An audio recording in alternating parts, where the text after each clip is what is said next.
First kiss of a vampire. Lingorm. The moon hung high, casting a silver glow over the neon-lit streets of Bangkok. Lingling Kwong, a centuries-old vampire with piercing golden eyes and a smirk that could unravel the most virtuous hearts, prowled through the night. Hunger stirred within her, not just for blood but for the thrill of the hunt. Her target? Any unsuspecting human who could sate her desires. And then she saw her, Orm Cornafat. Lingling had chosen many victims before, but never had she encountered a mortal who made her hesitate. Orm stood by the street, slightly swaying and unmistakable, flush across her porcelain cheeks. Drunk, vulnerable, easy prey. But Lingling found herself staring, captivated.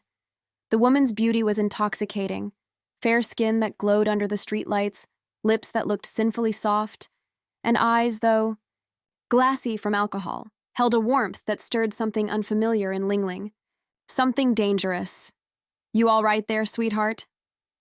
Lingling's voice was smooth as silk as she approached, slipping into her well-rehearsed seduction. Orm turned, blinking sluggishly, and gave a dazzling, lazy smile. "You're so pretty," she slurred, poking Lingling's cheek with the grace of a sleepy kitten. "Like a vampire." Lingling chuckled, the irony of the statement amusing her. "And what if I am?" Orm squinted at her, then giggled. "Then bite me. I taste sweet, I think." Lingling's throat went dry. Gods, did this woman have any idea what she was playing with? She should have leaned in, brushed Orm's hair aside, and sunk her fangs into the delicate skin of her neck. But instead, Lingling found herself mesmerized. Her hand moved on its own, tucking a strand of hair behind Orm's ear, fingers grazing warm flesh. Orm shivered. "Cold hands," she murmured, "but your lips." Before Lingling knew what was happening, Orm had cupped her face, eyes glazed, but full of curiosity. "Are they cold too?" A heartbeat later, their lips met. It was the softest, most unexpected kiss Lingling had ever experienced. She had kissed before, passionately, hungrily, mechanically. But this was different. It wasn't just a means to an end. It made her feel.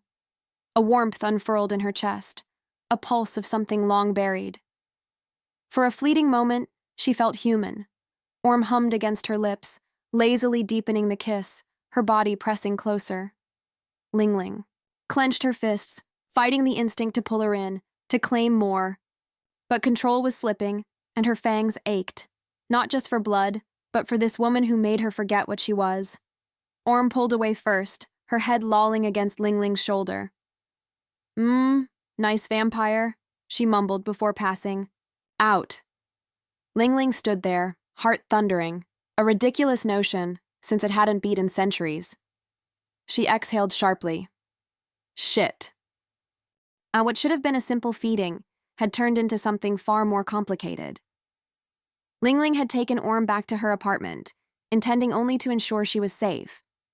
But when morning came, and Orm awoke with a groggy smile and an adorable bedhead, Lingling found herself unwilling to leave.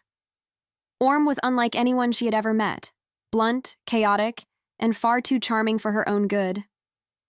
The more time they spent together, the more Lingling found herself drowning in unfamiliar emotions.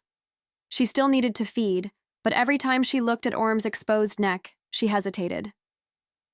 One night, the tension broke.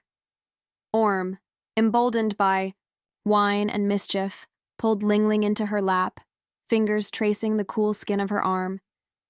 "Are you ever going to kiss me again, or was that a one-time drunk girl on the street special?" Lingling smirked, though her body was coiled tight, with restraint. "Are you asking for another?" Orm tilted her head, lips a breath away. "Maybe." This time, Lingling didn't hold back. Their lips met in a clash of hunger and need. Orm moaned into the kiss, arching into Lingling's touch. It was intoxicating. The taste of her, the heat, the way Orm's fingers tangled in her hair, tugging, with just the right amount of desperation. Lingling's restraint snapped like a thread, and before she knew it, they were tangled in sheets, lost in each other's bodies. Lingling had never needed warmth. She was cold by nature, but pressed against Orm, bodies slick with sweat and tangled limbs, she felt like she was burning. For the first time in centuries, Lingling felt alive. The illusion didn't last. Orm woke one night to find Lingling, standing at the foot of the bed, golden eyes glowing in the darkness, fangs bared as she fed on a blood bag. Horror dawned on Orm's face, and Lingling knew in that moment she had lost her. Orm's voice was small, trembling. You're really a vampire? Lingling's stomach twisted. Orm, But Orm scrambled back, eyes wide with fear. You drank my blood, didn't you? I didn't. Lingling's heart ached at the mistrust in Orm's eyes. I never wanted to hurt you. Orm didn't believe her. She packed her things and left without looking back. Weeks passed. Lingering scents of Orm's perfume faded from Lingling's sheets. The laughter that once echoed in her apartment was gone. She should have moved on, but she couldn't, and neither could Orm. Loneliness clawed at her. She tried to forget, to bury herself in routine. But every time she passed the places they once went together, memories gnawed at her. Every night she felt the absence of Lingling's cold touch, the way she had made her feel wanted, cherished. One rainy night, a familiar silhouette appeared at her door. Lingling stood there, drenched, golden eyes dim. I don't know how to... Stop wanting you, she admitted, voice raw. Orm's heart clenched. She knew loving Lingling meant stepping into the dark, into the unknown. But loneliness was far scarier. Without a word, she pulled Lingling inside, pressing their lips together in desperate need. The night stretched long, filled with whispered apologies, tangled limbs, and slow, deep kisses that spoke of a love neither could escape. Vampire or not, Lingling was hers, and this time Orm wasn't running.